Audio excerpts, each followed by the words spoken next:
By the river Tiber in Italy, there once lay, a long time ago, a collection of primitive huts.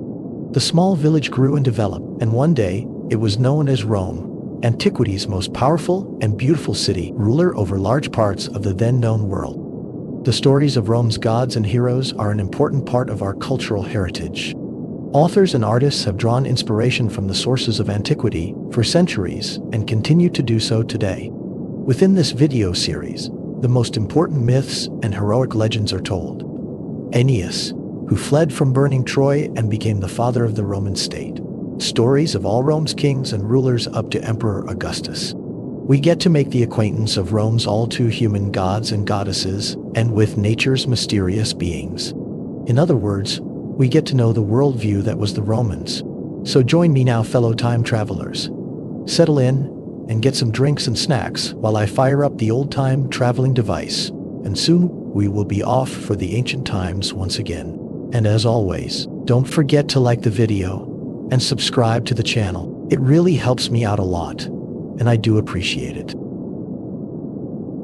The city that conquered the world. Rome's history is one of the most remarkable in the world. What sometime during the 8th and 7th centuries BC began as a village of primitive huts by the river Tiber grew into a vast and brilliant city with a mighty empire under its control. This empire, which spanned hundreds of thousands of square miles, was the largest the ancient world had ever seen. According to modern historians, the Roman people had their roots somewhere in Central Asia. In prehistoric times, many old tribes gradually moved westward into Europe. A group of tribes reached the Italian peninsula sometime before 1000 BC and moved southward in their new homeland, fighting those who already possessed the land along the way.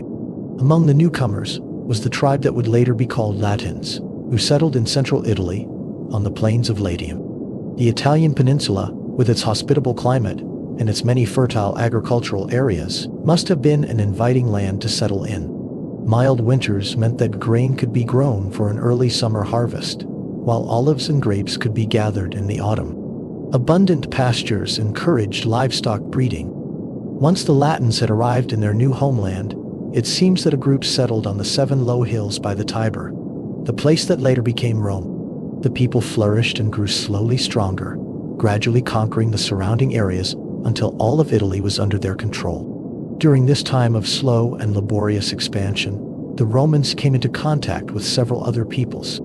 Among them were the Etruscans, a powerful and civilized people who occupied a large part of northern Italy between the 8th and 5th centuries BC.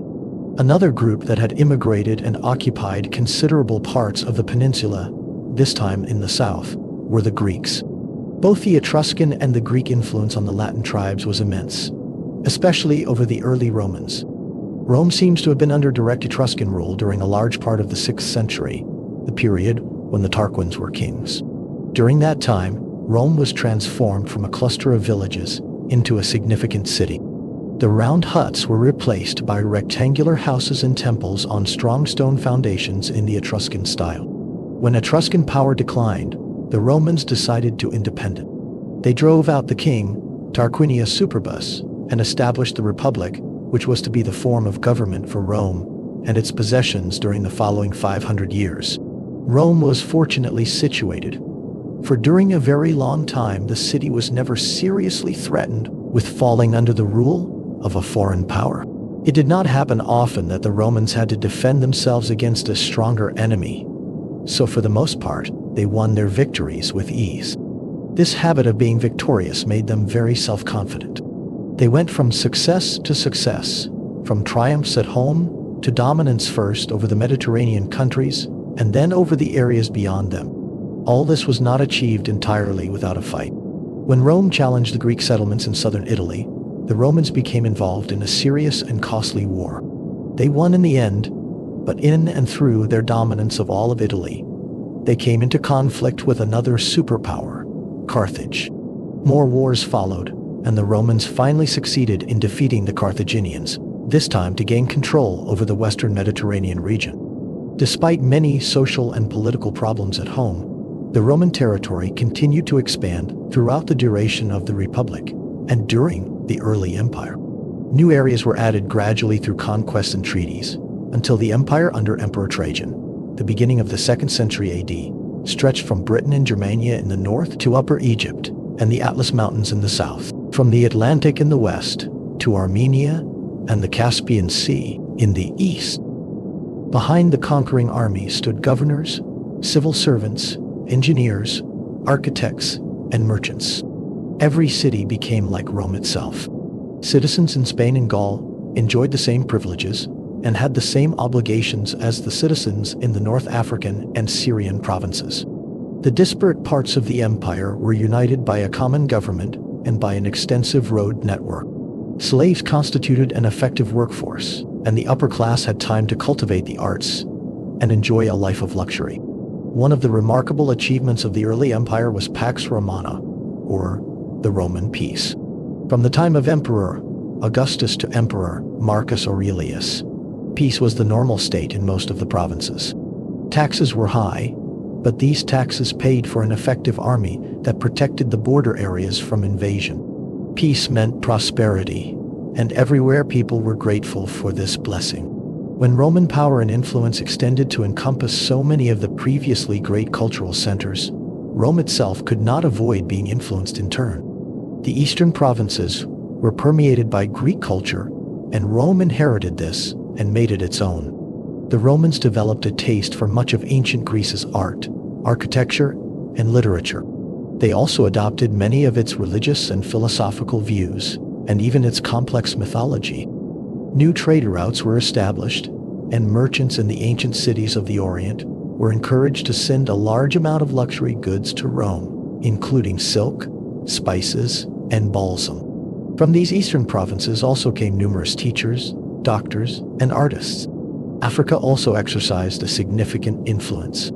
At that time, North Africa and Egypt were considered remarkably productive, and enormous quantities of grain were sent every year to Rome.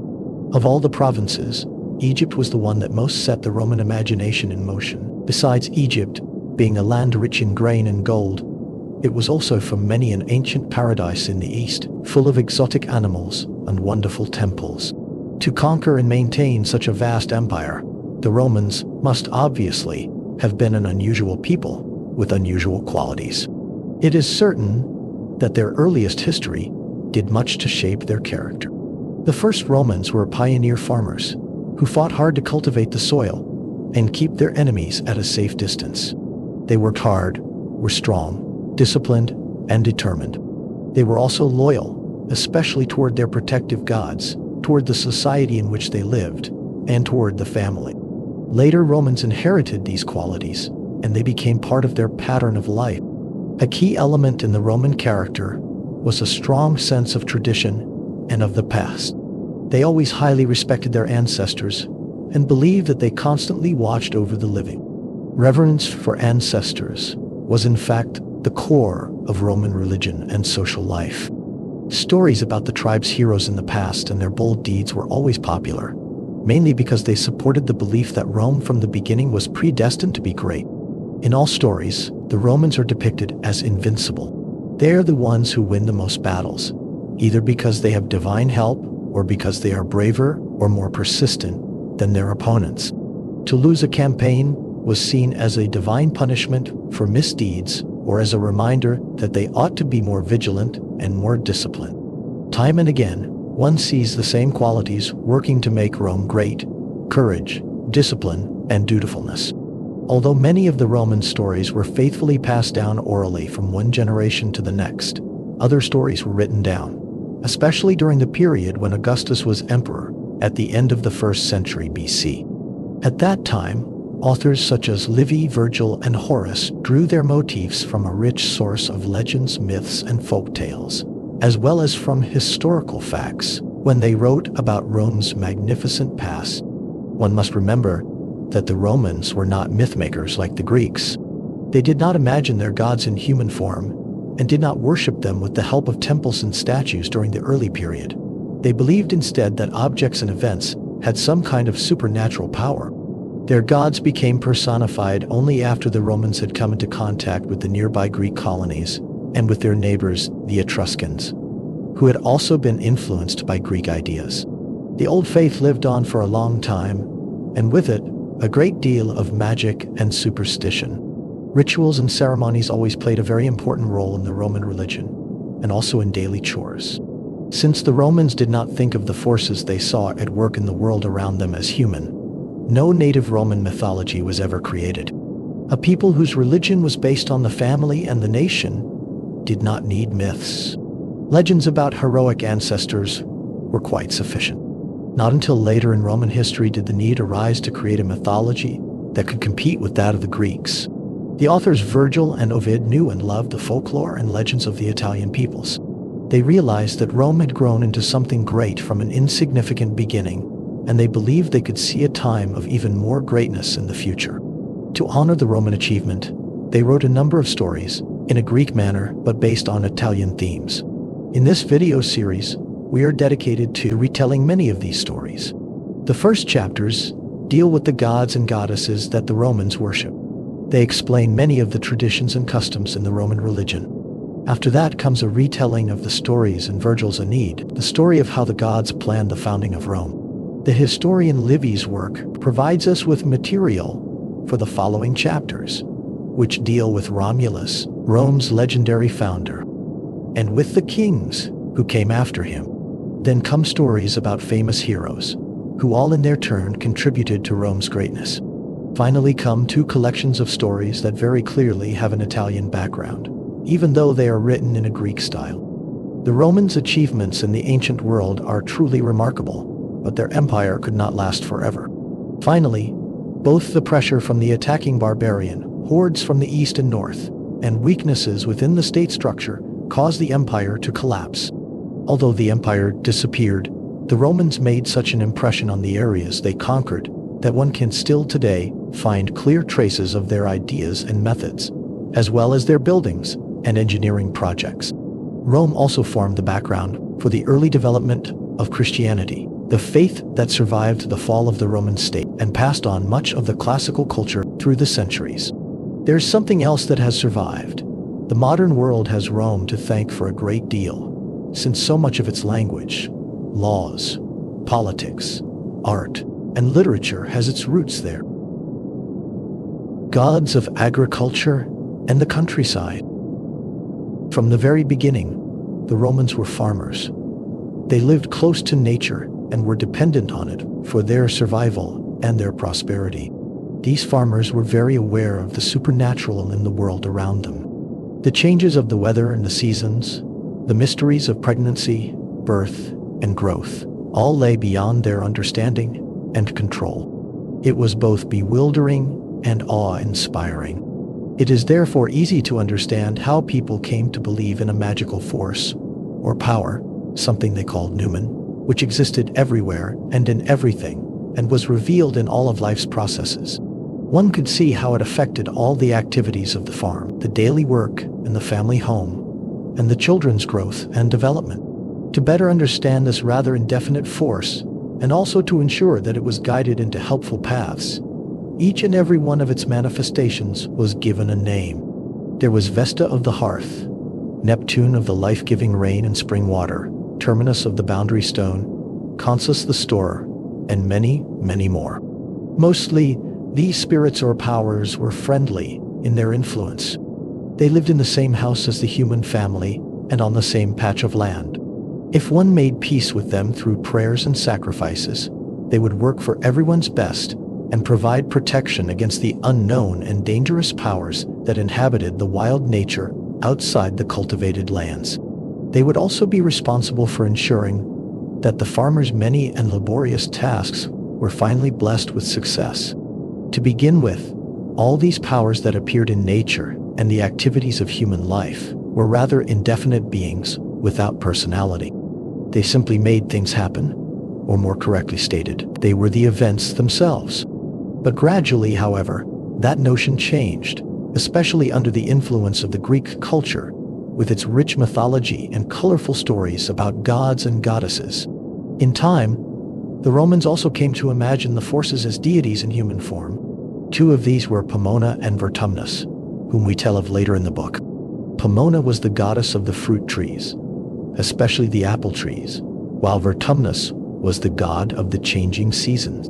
There were others, for example, the flower goddess Flora, who were given personalities, but stories were told about only a few. In most cases, the Greek gods, along with the Greeks' tales about them, came to be identified with the native Italian or Roman gods. The Roman sky god Jupiter was identified with Zeus, the father of the Greek Olympian gods, while the Roman Ceres, goddess of the grain, for most came to be associated with the Greek goddess Demeter.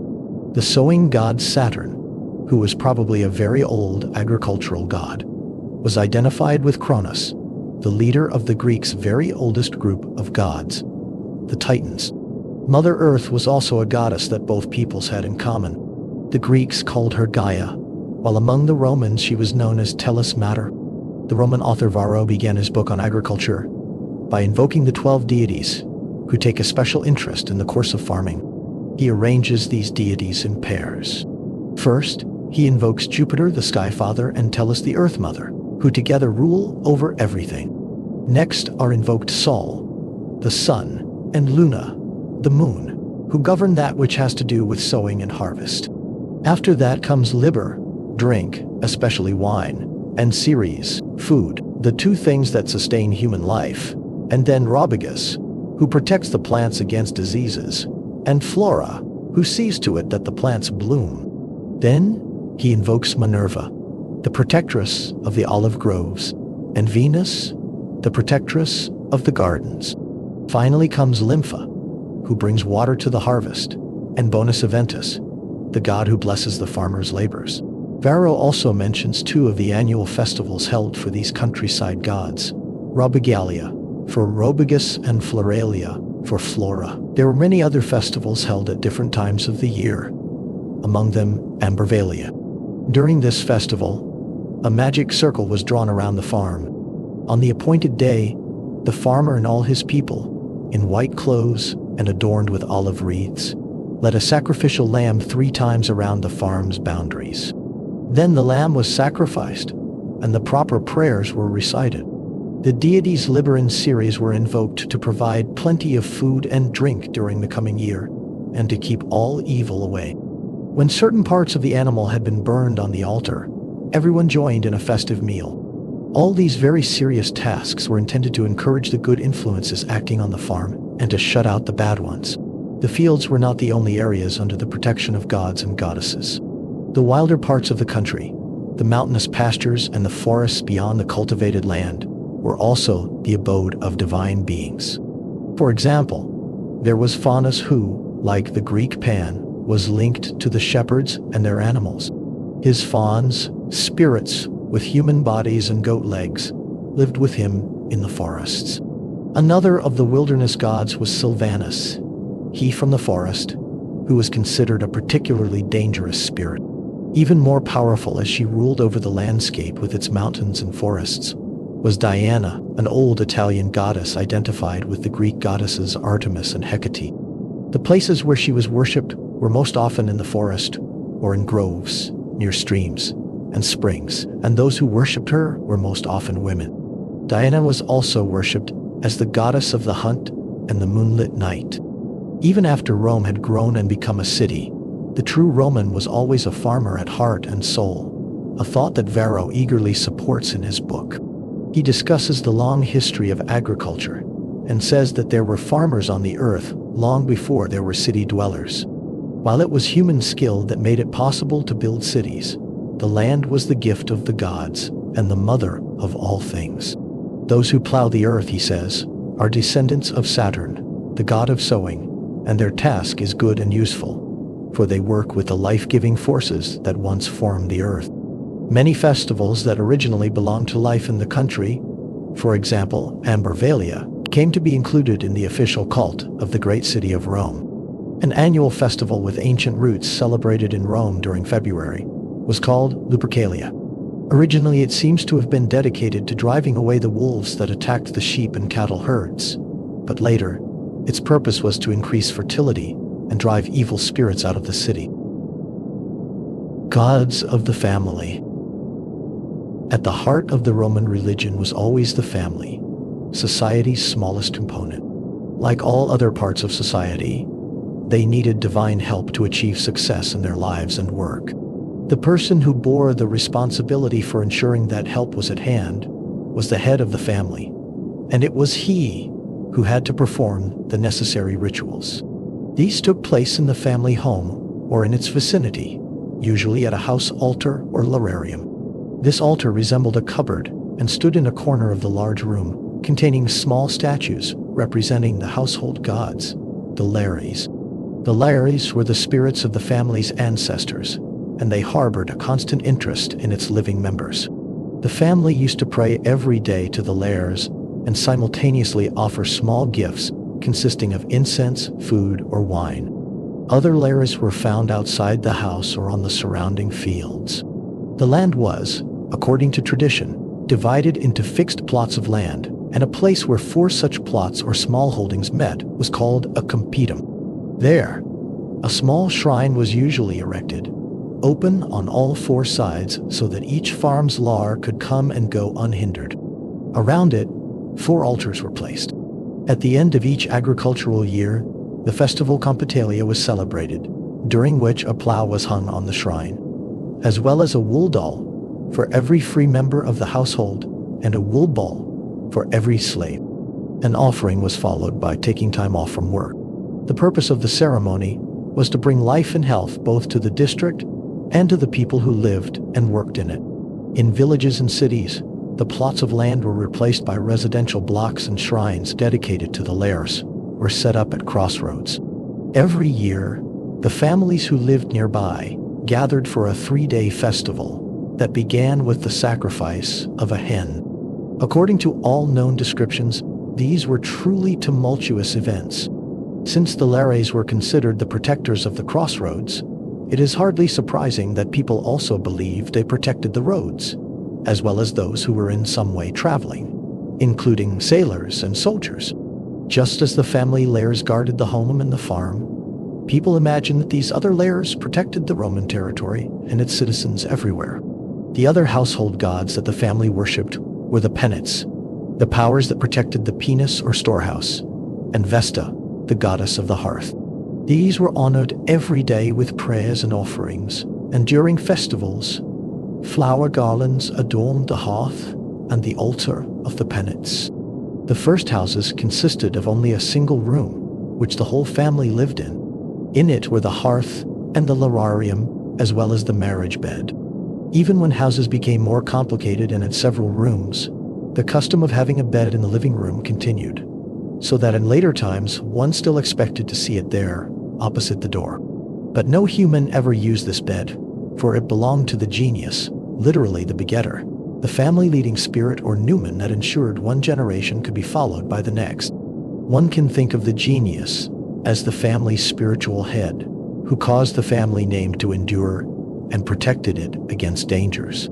Every head of a family was believed to have his own genius, his link with the ancestors and with those who would come after him. The genius perhaps shared the sacred bed with another inhabitant of the house, for although a genius always was something belonging to a man, the woman had a female equivalent, her Juno. The notion of a genius was eventually transferred outside the family, for one could say that a legion, a city, or a merchant guild had its own genius. Rome definitely had its own leading and protecting genius. All emperors, from Augustus onwards, had their genius, and it was this, rather than the emperor, who became the object of worship. Another part of the family home that was believed to be protected by a god was the front door. The door opening, and all its parts, doorposts, moldings, threshold, and the door itself, with its hinges, were charged with numen or supernatural power, and it was of great magical significance to pass through it. To open and close the door, and to pass through the doorway, could have good or bad consequences, depending on the will of the god Janus, gateway, archway. Janus dwelled at all doorways, and even at the city gates. In Rome, Janus gained great importance, and at the Forum, he had a temple whose giant gates always stood open in times of war and were closed when peace returned. Janus was symbolized by a head with 2 faces looking in different directions. His month was January, the time of beginnings. The beginning of life also had a very special significance. It seems as if people believed many deities were present at every birth, and all helped Juno, the foremost goddess of women, when she helped the mother. The newborn child was placed on the floor, and then the father lifted it up. Evil spirits were driven from the house, and thank offerings were given to the gods to ensure their protection. When children had passed the infant stage, they were expected to help their parents perform the family rituals. A boy would help his father and learn to say the prayers and ceremonies dedicated to the household gods, while a girl would help her mother tend the hearth and honor its goddess, Vesta. At the age of 14, the children came of age, and special family ceremonies marked the event. Boys wore special amulets during their childhood years, and at the ceremony when they came of age, these were dedicated to the household gods, and the purple-edged toga he had worn as a child was replaced by a white one. The wedding was the ceremony that showed a girl had become a woman. At a wedding, there were many specific rituals that had to be performed to ward off evil spirits, especially during the bride's journey from her parents' home to the groom's home. Other rituals assured them of luck and happiness in the future. An ancient festival that all families celebrated every year was Saturnalia. It was held to honor Saturn, an old sowing and harvest god, and it took place in the second half of December. After visiting the temple of Saturn, everyone participated in a festive meal with food and wine. Slaves were freed as long as the festival lasted, and their masters waited on them at the table. People exchanged simple gifts and amused themselves with games. Later, this festival was replaced by the Christian Christmas celebration, but many of the old customs remained. In the time of the Romans, Saturnalia was the time when everyone remembered the long-gone time when Saturn ruled the land and all people lived together in peace. Gods of the city and the state. Although Rome began as a small community, it became in time a teeming city with a vast area under its control. When Augustus became emperor, towards the end of the 1st century BC, about 1 million people lived there, mostly crowded into thousands of stinking, poorly built tenement houses. Most people lived under difficult conditions. In addition to overpopulation, there was a shortage of work and housing. Rents were high. The streets were constantly overcrowded with horses, wagons, and pedestrians. The air was polluted, and the sanitary conditions were poor. The fact is that Rome suffered from many of the problems that beset cities in our time. Since Rome was the center of government and trade, many rich and influential people also lived there. In addition to the dirty tenements of the poor, there were magnificent public buildings in the city: temples, bathhouses, theaters, and palaces. In the surrounding landscape lay magnificent villas, the country estates of the wealthy. As Rome grew in size and importance, so did its gods. Many of the gods that the families and the early agricultural communities had revered became gods and goddesses of the city, and eventually the entire Roman state. One of these was Vesta, for this goddess, who ruled over the hearth of the home, was adopted as the guardian of the sacred fire in the city of Rome. Unlike most of the other gods and goddesses, Vesta was never represented by any statue, for she was always thought of as the hearth fire itself. Her fire was rekindled anew every year in March, and was guarded for the rest of the year by her priestesses, the Vestal Virgins. Within the round shrine where the fire burned was the city's treasury, where a number of sacred and precious things were kept, and they were guarded by the penates of the Roman people. Both Vesta and the penates were considered to be the protective gods of the Roman state. Vesta's sacred fire was the city's hearth fire, and that of the entire empire. Eventually, temples were built in her honor, housing her eternal fire, in cities throughout the Roman world. If the fire ever went out, the Romans saw it as a very serious omen and expected a catastrophe to occur. For the cult of Vesta came to symbolize Rome's immortal power. In addition to Vesta, the Roman state's foremost goddesses were Juno, Minerva, Ceres, Diana, and Venus, while the foremost gods were Jupiter, Mars, Apollo, Mercury, and Neptune. The state provided temples, priests, and special rituals to honor these deities, and did not leave much room for the common citizen in the official worship. The temples, where the gods were usually worshipped, were impressive, beautiful buildings, each containing a statue of its particular god or goddess. Many of the ceremonies performed by the cult priests took place outside the temples on separate altars. Even though the general public took very little part in the rites, they were particularly involved in the frequently occurring festivals held in honor of the various gods. During these festivals, people were free from their work, and usually, dramatic games were held in special arenas.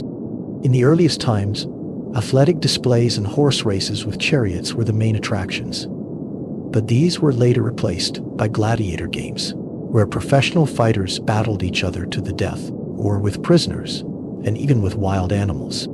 Just as important as the official priests were two groups of men, the augurs and the haruspices, who were responsible for interpreting the signs believed to be sent by the gods.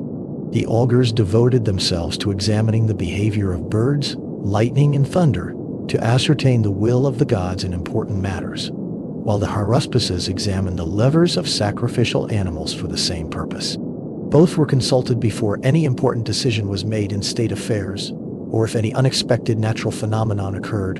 Of all the gods and goddesses mentioned so far, the most important and powerful was Jupiter, the ruler of the heavens. He was very much like the Greek god Zeus, and was therefore fully identified with him.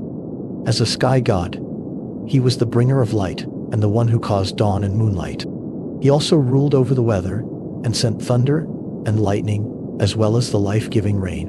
Lightning was considered a particularly strong sign of Jupiter's presence, and anything struck by lightning, especially certain trees, was consecrated to him and his property. Jupiter's symbols were the lightning bolt and the eagle, and the Roman legions carried both on their standards. In ancient times, it was believed that certain stones were thunderbolts, and these came to be associated with Jupiter in his capacity as thunder god. In Rome, a so-called rainstone was used during certain festivals in honor of the rain god Jupiter to induce rain. Stones were also used when solemn oaths were given and agreements were entered into, for Jupiter was the god of oaths, who watched over truth and justice. In this capacity, he was considered to have the nation's and especially Rome's laws under his special protection. He was regarded as the patron and ruler over everything that was Roman, and as the people's protector. Like Rome's other main gods, Jupiter had his own priest and priestess, who were responsible for the ceremonies performed in the god's honor. His foremost sanctuary in the city of Rome was on the Capitoline Hill, and was dedicated to him as Jupiter, Optimus, Maximus, best and greatest, just one of his many titles. In the central room of the temple stood the god's statue, which depicted him as a triumphant commander, while two other rooms were dedicated to Rome's foremost goddesses, Juno and Minerva. Juno was, in her capacity as Jupiter's wife, queen of heaven and of the heavenly light, especially the moonlight. She was identified with the Greek goddess Hera. As Juno, the bringer of light, she was worshipped from the earliest times. She presided over the beginning of the months, and also over birth. She was worshipped above all by women, who saw her as their foremost protector. Her most important festival was Matronalia, which the women in the city celebrated on the 1st of March every year. At that festival, the goddess was depicted as a mother with a flower in one hand and a child in the other. The women prayed in her temple and left offerings, then returned home to receive gifts from the men and be waited on by the slaves, just as the men did during the Saturnalia, the god Saturn's annual festival. Juno was also the goddess of marriage and was thought to bless its many aspects. Her month, June, was always the time when people most preferred to get married. Another of the Roman state's important goddesses and Jupiter's companion was Minerva. Like her Greek counterpart, Pallas Athena, she was the ruler of wisdom and art and was worshipped by craftsmen, artists of all kinds, doctors, teachers, and schoolchildren. Her festival in March was called Quinquatris and was celebrated by all who considered her their protectress. Schoolchildren had a holiday for the festival, and teachers received their annual salary at the same time. As the festival marked the end of one school year and the beginning of the next. Apart from the temple on the capital line that she shared with Jupiter and Juno, Minerva had a temple on Mons Caelius, as well as one on the Aventine, the official meeting place for actors and poets. The greatest god of the ancient Italians after Jupiter was Mars, in whose honor the Roman month, Martius. Mars had very old links to both agriculture and war.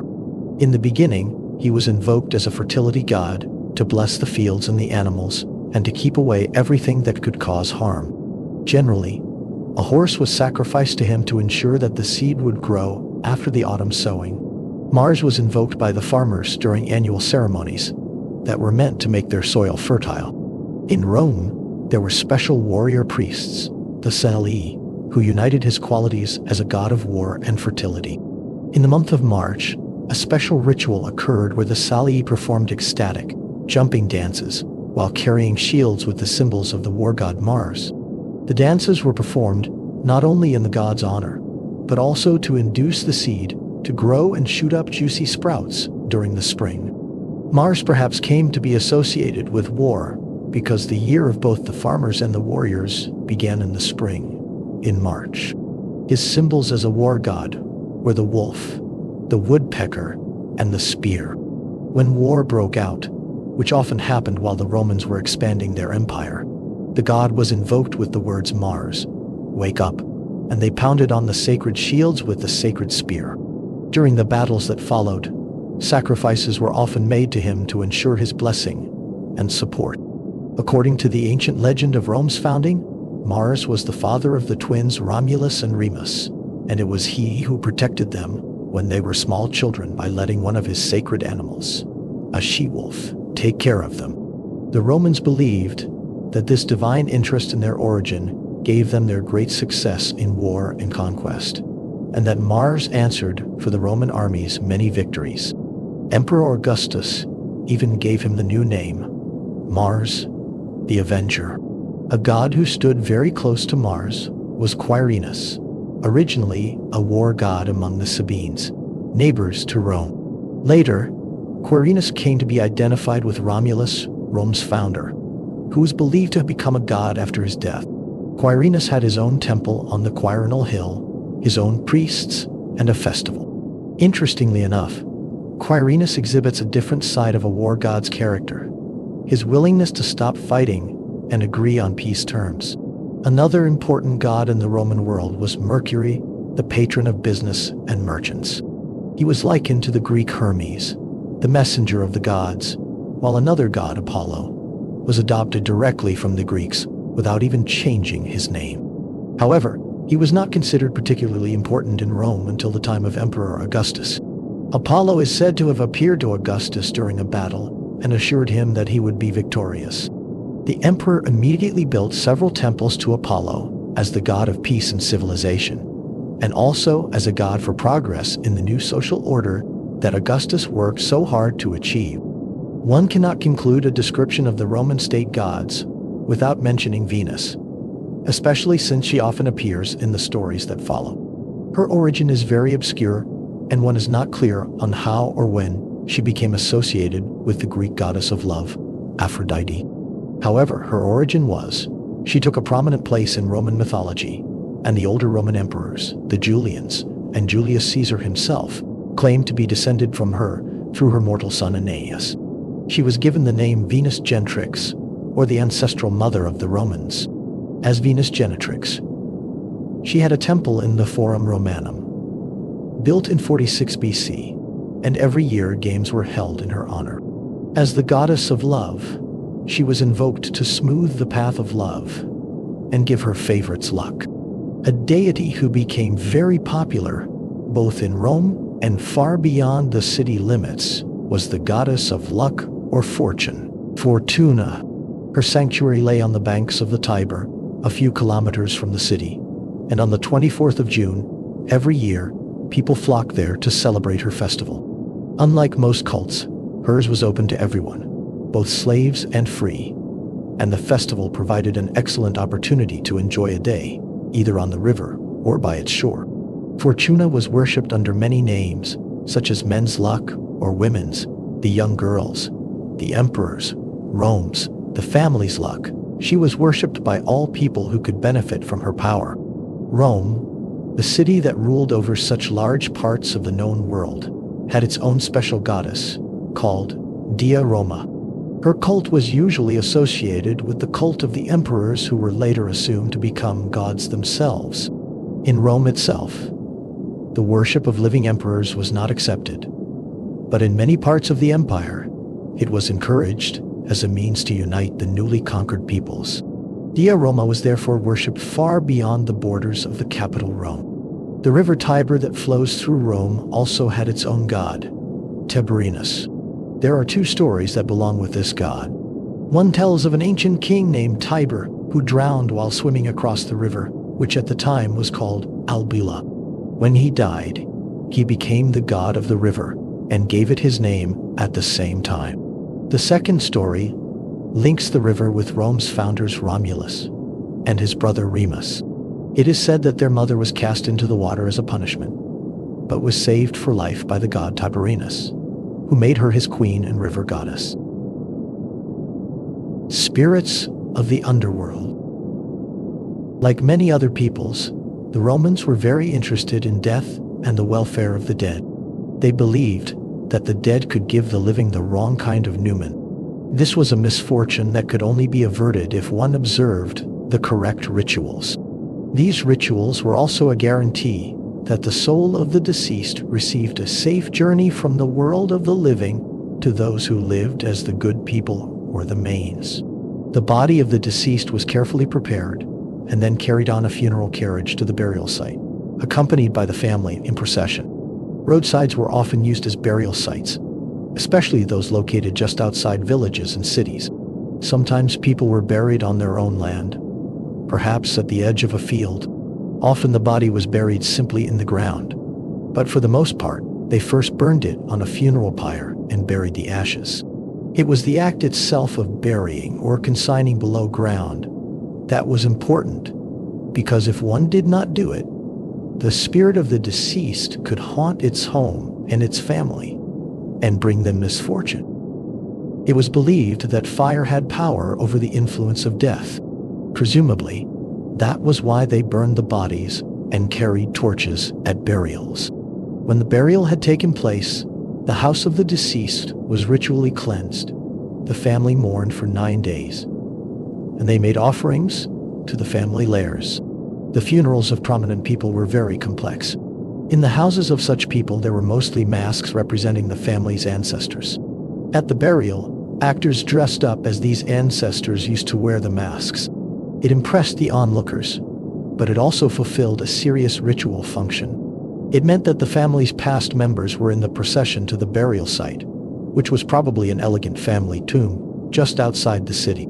It happened very rarely that burials took place in built-up areas. When the dead were finally buried, they were in no way forgotten. For every year in February, the month of purification, they were remembered during parentalia, or the festival of the parents.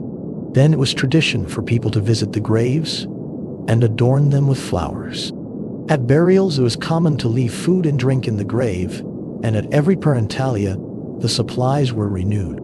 Otherwise, the manes could become very hungry and perhaps rise up from their graves. In May, another festival was celebrated that had to do with the spirits of the dead. It was Lemuria, the time when all the evil spirits, lemures, haunted their old homes, usually with catastrophic consequences. The poet Ovid gave a description of the rite that each head of the family performed to send the spirits back to the underworld. He rose at midnight, washed his hands, and then placed 9 black beans in his mouth. While he walked barefoot around the house, he spat out the beans, one at a time, with the magical words, "With these I buy me and mine free." It was believed that the ghosts followed behind him and ate the beans. The man washed his hands again, still without looking back, struck a gong, and uttered another troll formula 9 times. When he finally looked around, the ghosts were gone. There is very little in the ancient Italian tradition that explains exactly how the place where it was believed the dead went looked, and very little touching upon the gods and goddesses who ruled over them. The Greeks, on the other hand, are considerably more detailed, and it was from them that the Romans borrowed many of their ideas about the underworld and its gods. The god who ruled over the lower world had many names. One of them was Orcus, which derives from the Greek word for oath, horkos, as it was believed he carried the dead with him to his dark mystical kingdom and held them imprisoned there.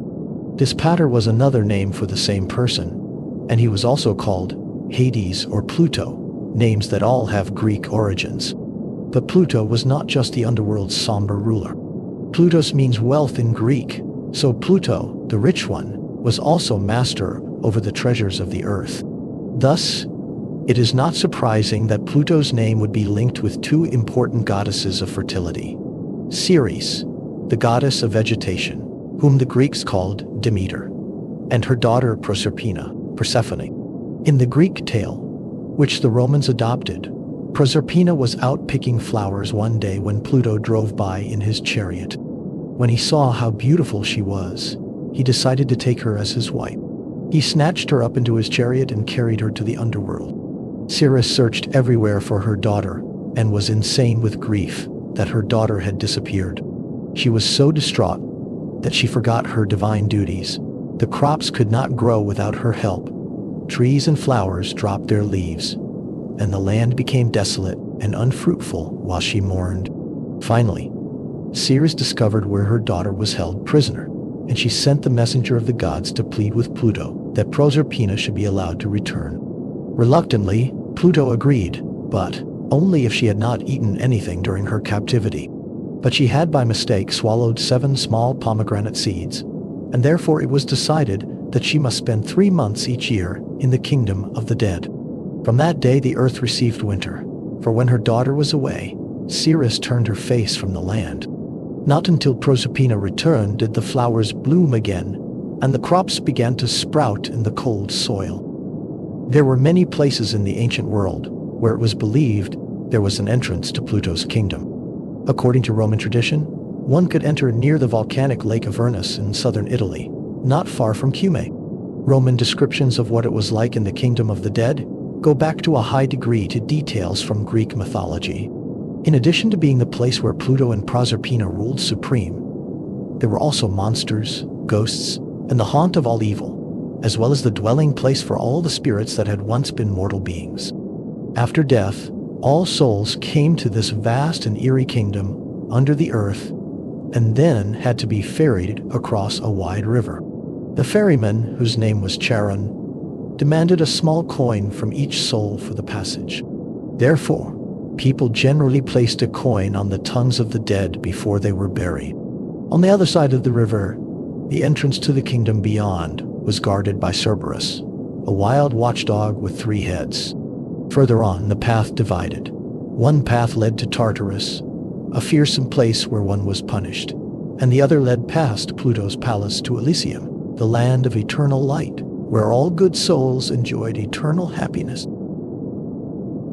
Gods from the East. Rome's state religion was not particularly dramatic in its character.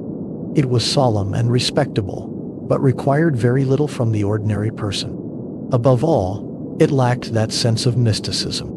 People imagined that the gods were only interested in fertility, weather, war, and quite specifically, in the family and the Roman state. Rewards for believing and observing the rituals were to a high degree limited to this life, for death was considered the end of a human's existence. When the empire expanded, the Romans came into contact with religions that were different from their own, and for the most part, they tolerated them. But even before Rome conquered the world, influence from other religions and ideas had occurred. The primary influence stemmed from Greece, but there also existed others with their home in the area we today call the Near East. Some came to Rome as early as during the 8th century BC, and they brought with them tenets that immediately became popular. Among the most important was the cult of the Great Mother. The year 205 BC marked a turning point in the war against the Carthaginians, a people who had their base in the city of Carthage, not far from present-day Tunis. The Carthaginians had great power around the western Mediterranean and defended themselves fiercely against all Roman attempts to take control of the area. Battles were fought both on land and at sea, and Rome had already won many victories. But the Carthaginian commander Hannibal still controlled a part of the Italian peninsula, and Rome's inhabitants felt threatened. They were so afraid that they decided to consult the Sibylline books. These ancient books contained prophecies, but they were read only when it was a real emergency. Now they revealed that the enemy could be defeated only if one brought home the Great Mother from Pessinus.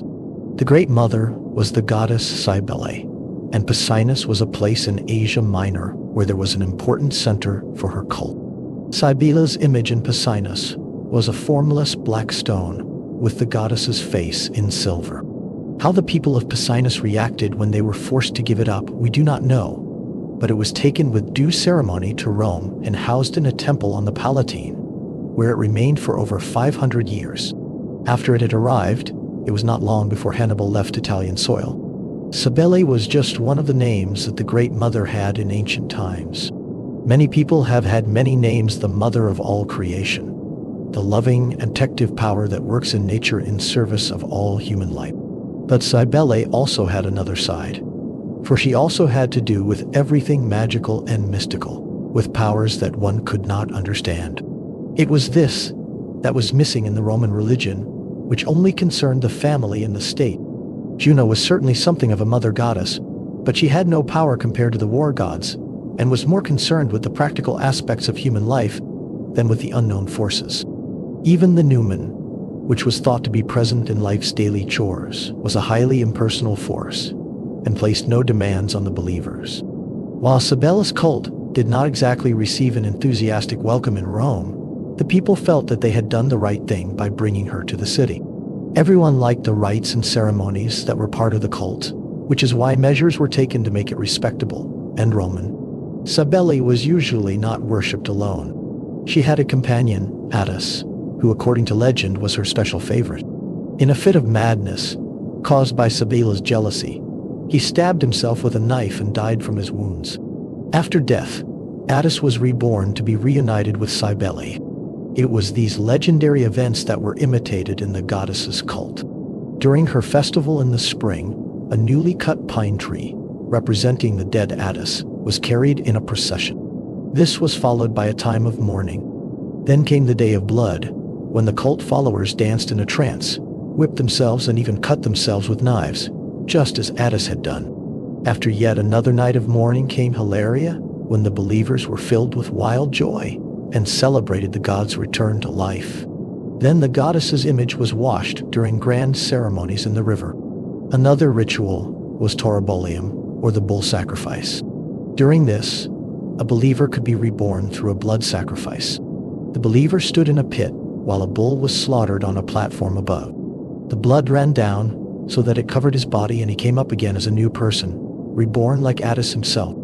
There were apparently several rites and ceremonies for those who converted to this faith, but since it was essentially a mystery cult, the details were kept secret. But it seems as if those who worshipped Cybele and Aeneas believed they participated in death and in the great drama of rebirth. The human souls returned to the company of the gods. In contrast to the traditional Roman religion, the cult of the Great Mother offered something deeply personal. For those who wanted a personal faith of this kind, there were other possibilities, including the Egyptian Isis cult. During the early years of the empire, the Romans became fascinated by how ancient and strange Egypt was, and everything Egyptian, including the religion, came into fashion. The Isis cult had already spread widely within the Mediterranean area and reached Italy during the 300s BC. It remained popular in Rome for several hundred years, despite the attempts of the rulers to ban it. The cult appealed to both the Roman society's poorer classes and many foreign citizens. Finally, the ruling classes also accepted the Isis cult, which, along with the emperors, was enough to ensure its lasting popularity. Isis was actually the Egyptian version of the Great Mother. In fact, another Cybele. Like Cybele, she was often worshipped together with another god. In her case, it was Osiris, a god who died and was resurrected, just like Aeneas. According to the ancient legend, Osiris and Isis were both siblings and spouses, and they left their heavenly kingdom to live on earth. Osiris became a great king, but his brother Seth became jealous of him and killed him by locking him in a chest and throwing it into the Nile. Isis was beside herself with grief and searched until she found her husband's body, but Seth discovered her, cut the body into 14 parts, and scattered them all over the country. Isis searched again and found all the parts except one. Osiris then rose from the dead and fathered his son Horus, who was to be his avenger. As a god, Osiris became the ruler of the dead, but he was not only that. It was also believed that he had to do with the living and with the beauty that maintained life both on earth and in the kingdom beyond. The Egyptians nurtured a glowing hope for a life after death. In the rites where Osiris's followers devoted themselves, his death and resurrection played a very prominent role. In the Roman world, Isis, the eternal wife and mother, was the more popular of the two Egyptian gods. It was easy to identify her with other mother goddesses like Cybele, Hera, Juno, Aphrodite, and Athena, all well known in the ancient world. Her mysterious and mystical cult appealed to a deep personal need that many had, while it lacked the violent elements of Cybele's rites. Details about what it meant to be a follower of Isis are found in The Golden Ass, or Golden Donkey, a book written by Apuleius during the 2nd century AD. The book tells the story of a young man who is transformed into a donkey through sorcery.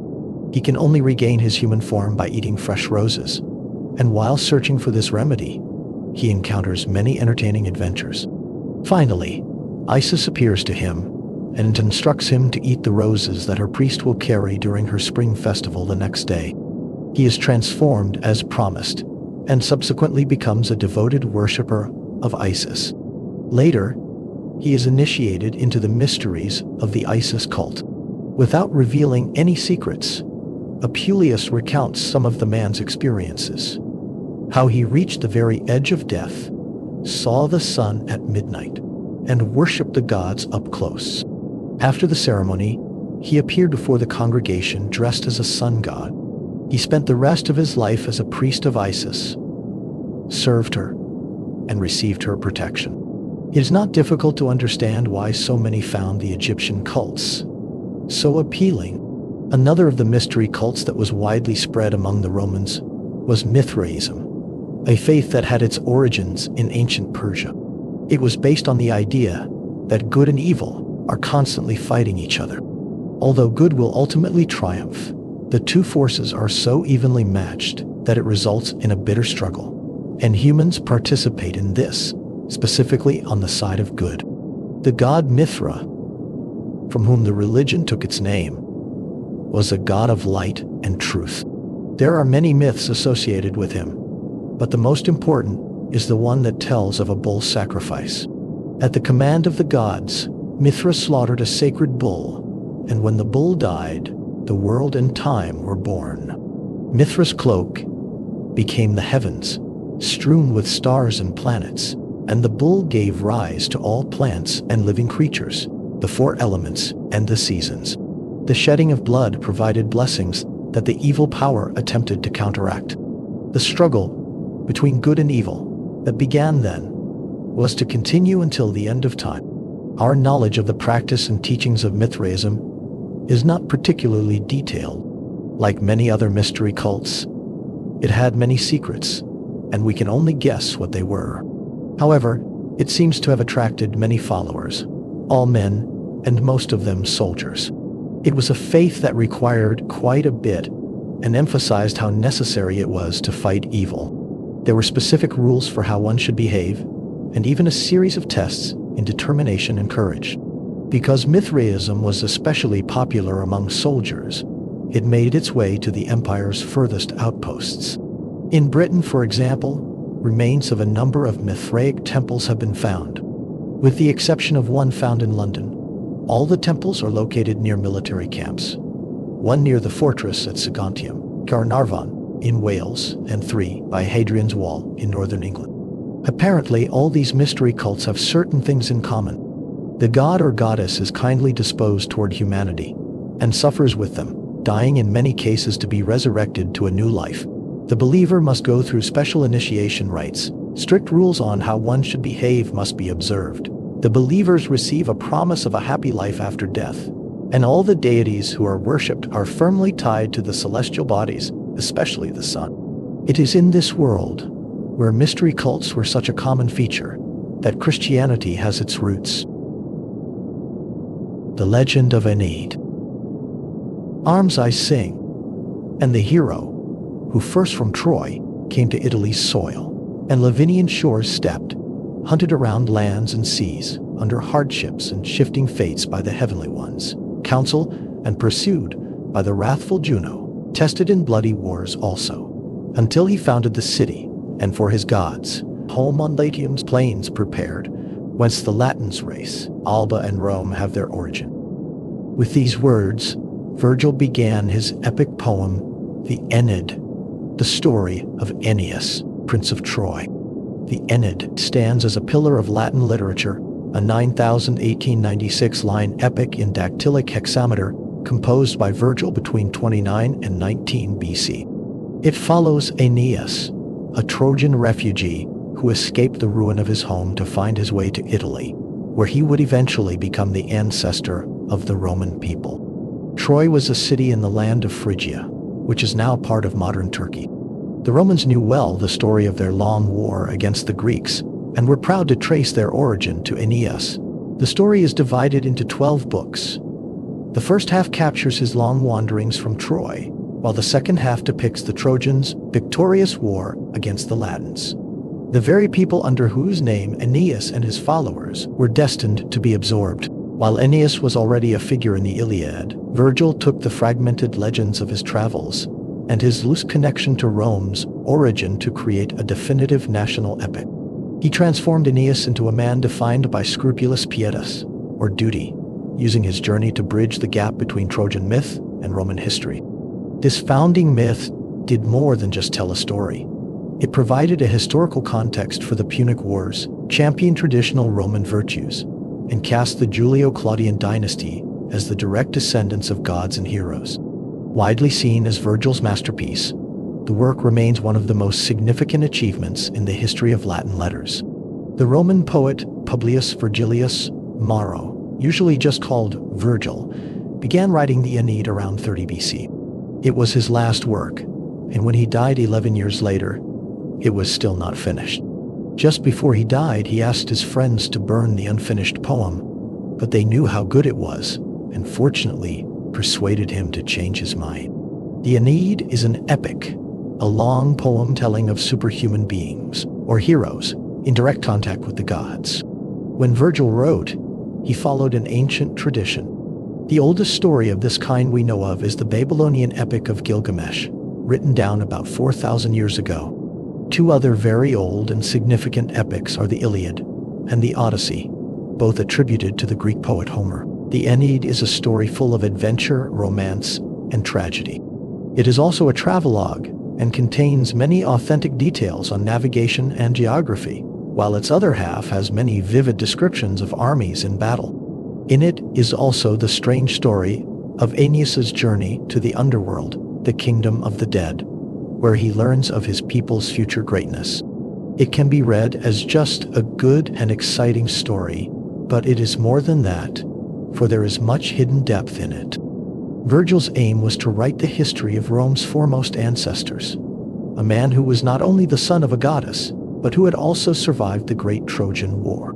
There were already many old legends about this man, and Virgil used them with great skill and imagination. It seems highly probable that the legends were based on events that had actually occurred in the distant past.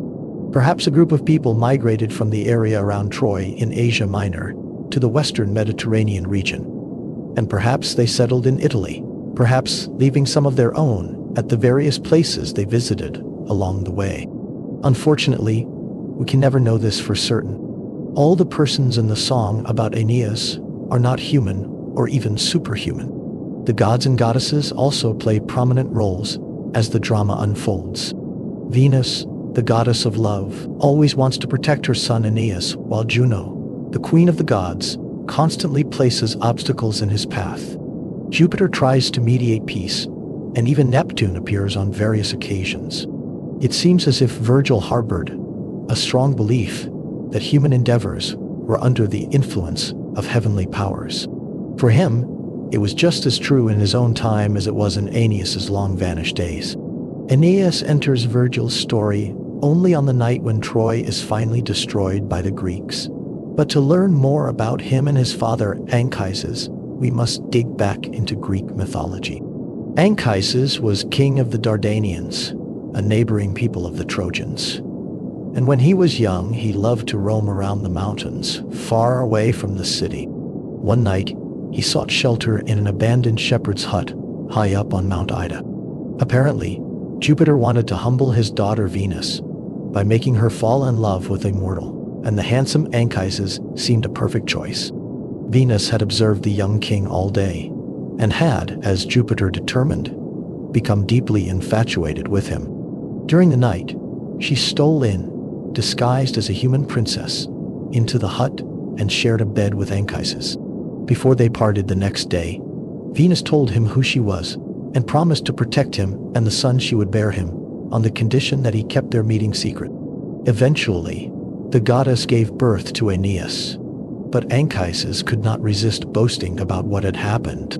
Jupiter became so enraged that he sent a deadly bolt of lightning toward the king, but Venus, who still loved him, diverted the projectile so that it struck the ground beside him. The blow was, however, enough to make Anchises a cripple, and from that day he limped when he walked. Later, Aeneas and his Dardanian followers became involved in the Trojan War, and it is with this great event that the real story begins. For 10 long years, the Greeks and Trojans had been at war. They fought over who should possess a beautiful woman. Some said she was the most beautiful woman on earth. Her name was Helen. Paris, son of King Priam of Troy, had fallen in love with Helen when he visited her husband Menelaus, and had persuaded her to leave her home and sail away with him. Menelaus became furious.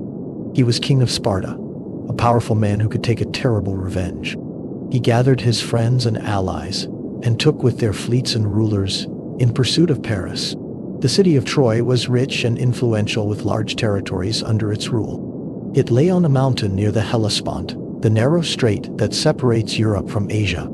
It was on its shore, below Troy's walls, that the Greeks landed their enormous fleet and quickly built a camp for the siege army. The two forces were equally strong, and the war dragged on, without an end in sight and without any greater hope that either side would prevail. Paris refused to return Helen to Menelaus, and it broke out into many quarrels among the Trojan leaders because of her. People on both sides grew tired of the war and wished desperately that it would end. Still, the fighting continued. Then dawned a fateful day, a day that seemed like all others, and as usual, the Trojans looked down toward the shore where the Greeks' camp lay. What they saw amazed them, for the camp, which was usually a hive of Greeks, was now abandoned, a smoking ruin. The ships that had lay on the shore were also gone. The sea was also empty. But the Greeks had not taken everything with them.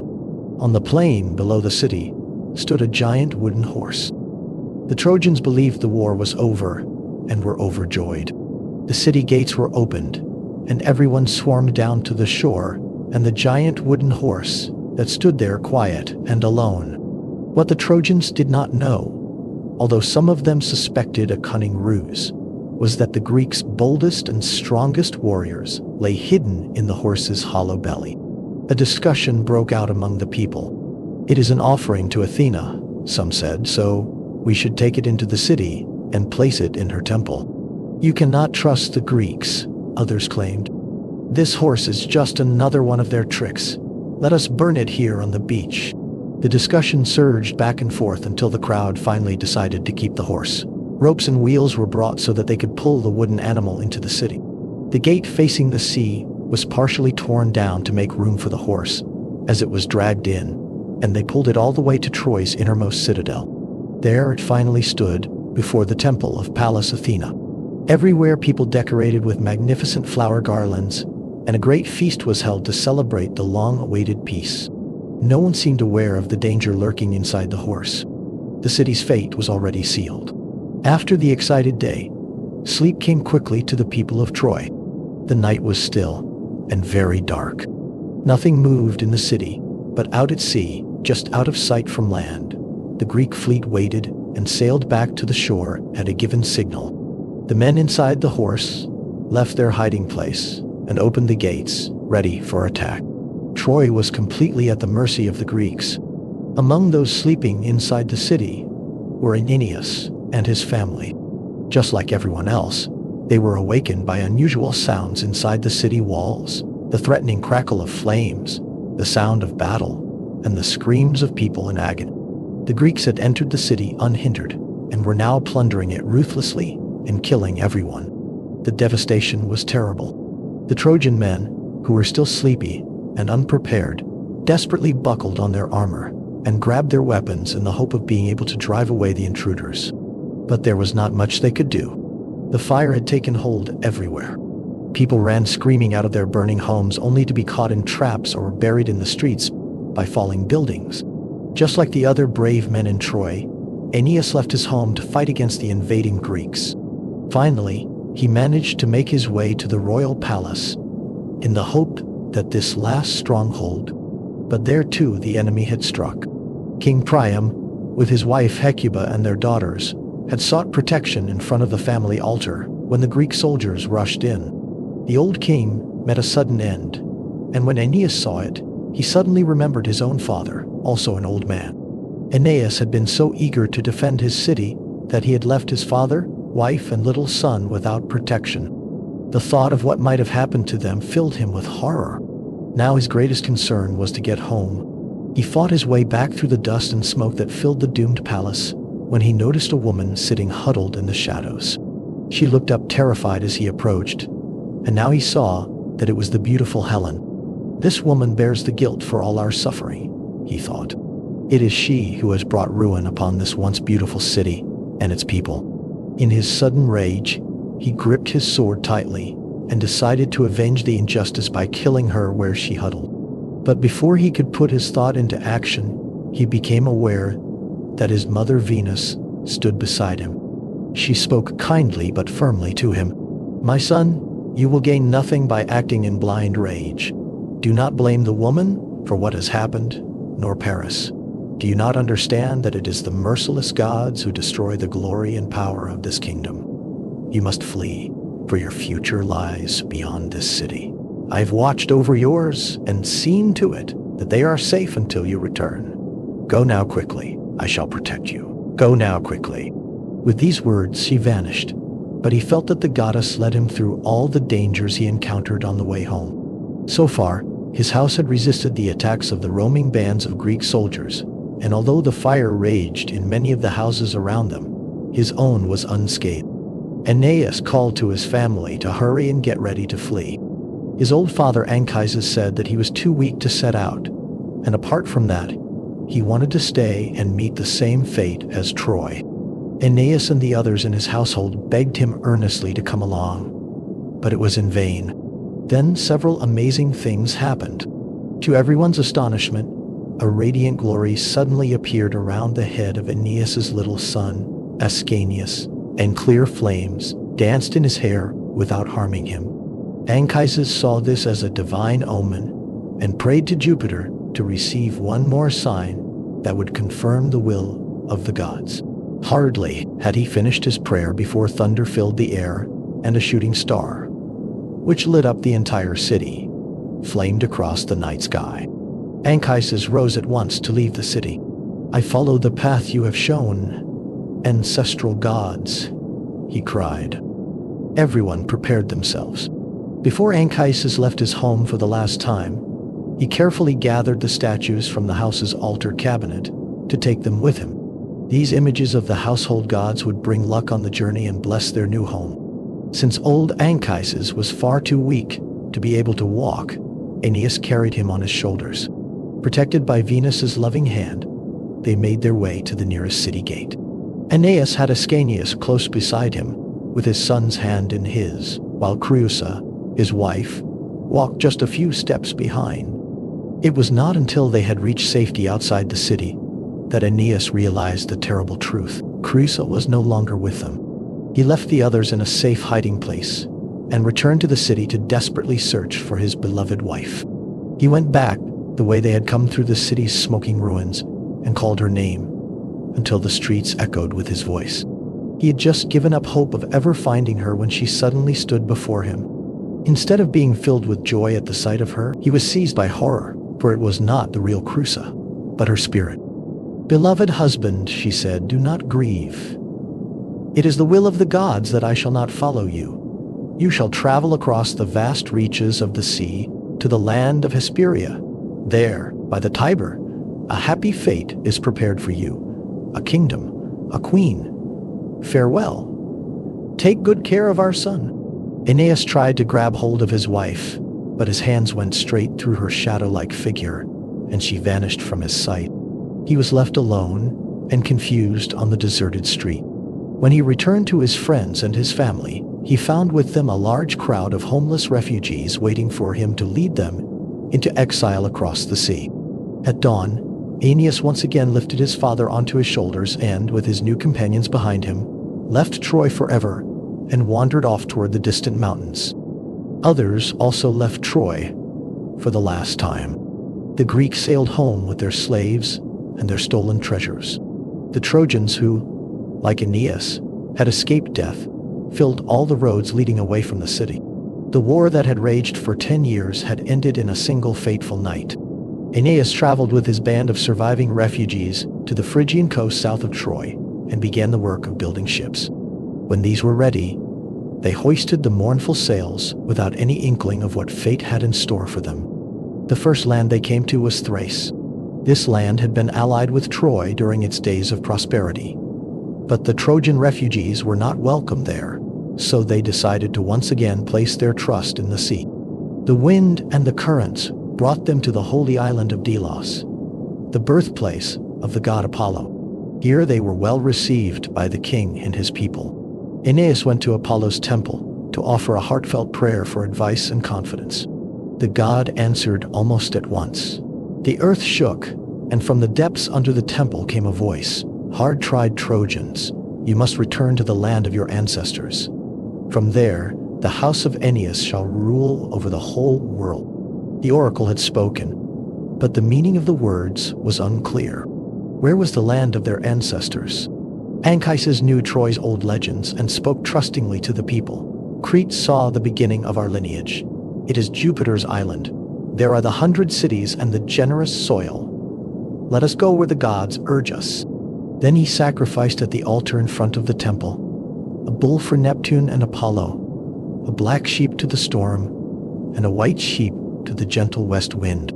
They went aboard their ships once more and hurried south, picking their way among all the small Cycladic islands until they reached the coast of Crete, and all winds and currents were kindly disposed. Once they had arrived, they found a deserted area on the coast where they could settle down.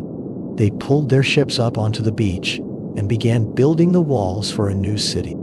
Everyone worked enthusiastically, and soon they had tilled the soil and built their homes.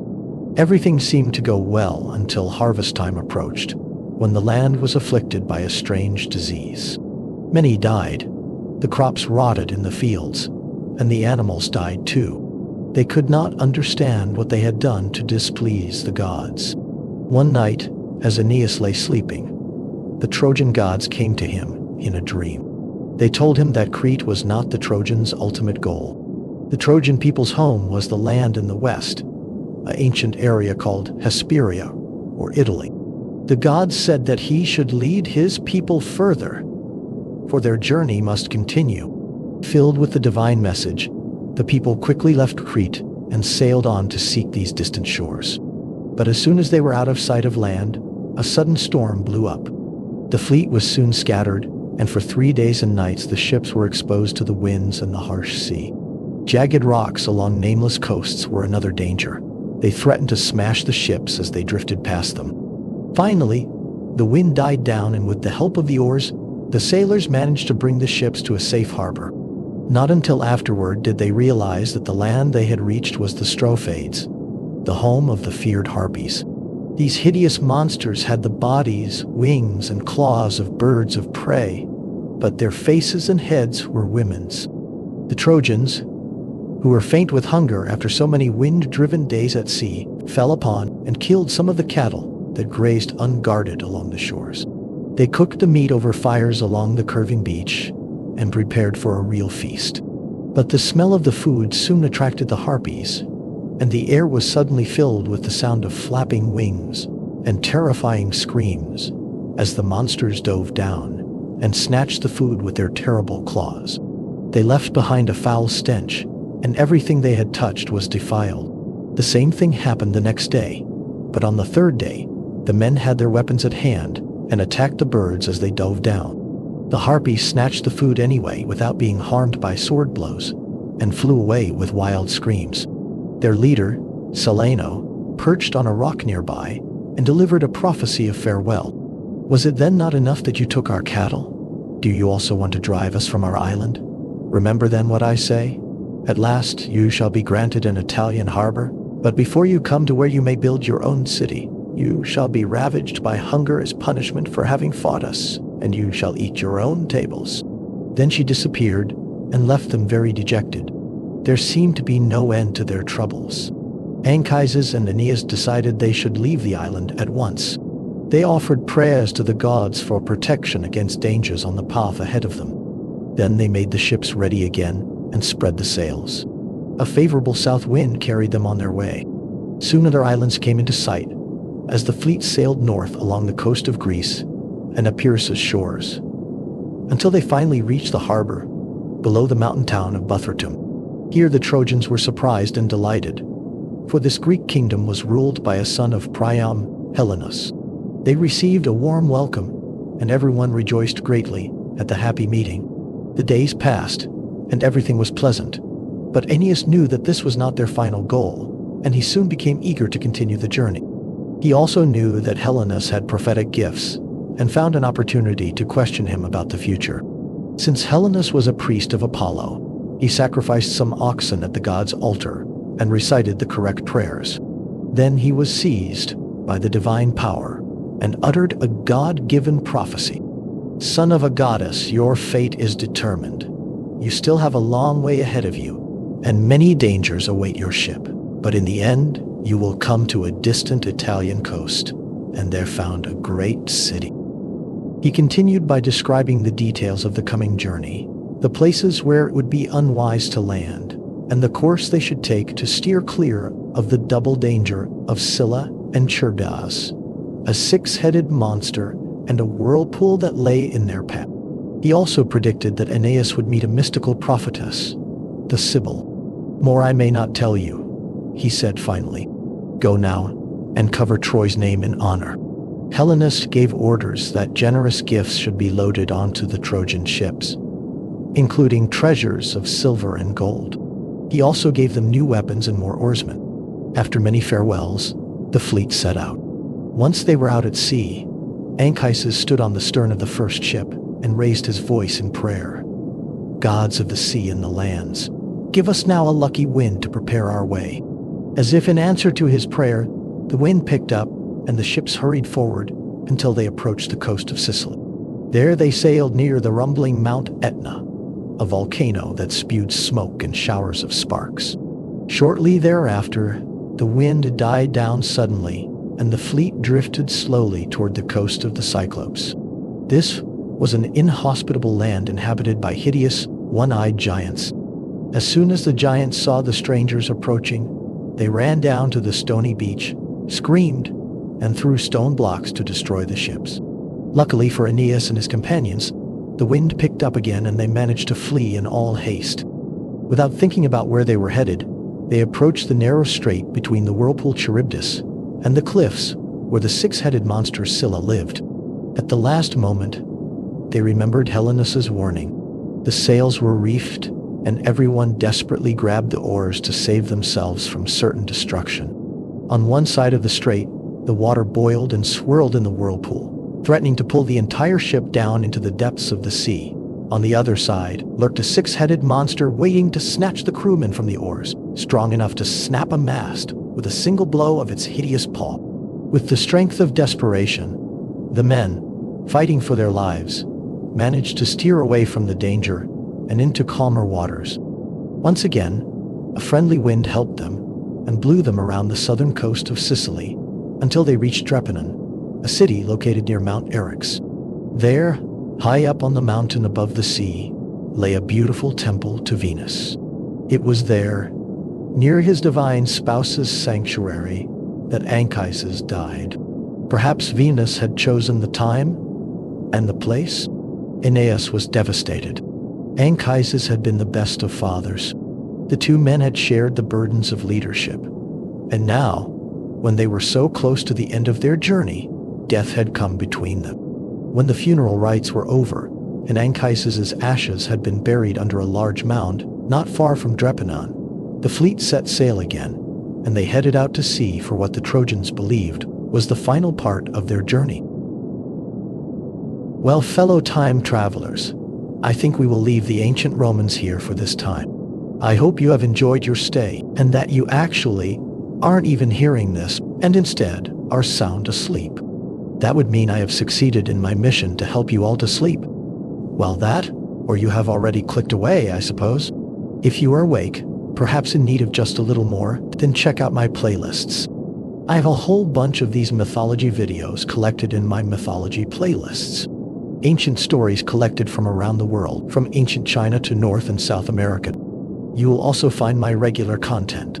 I have the perfect sleep playlist where I collect all my videos, and also specific playlist for historical figures and historical events. If you enjoyed your stay, then please leave me a like on the video. It really helps me understand what kind of content you guys like and what not to focus on. Anyway, that is it for me. I thank you all for stopping by. And as always, I hope to see you all in the next one.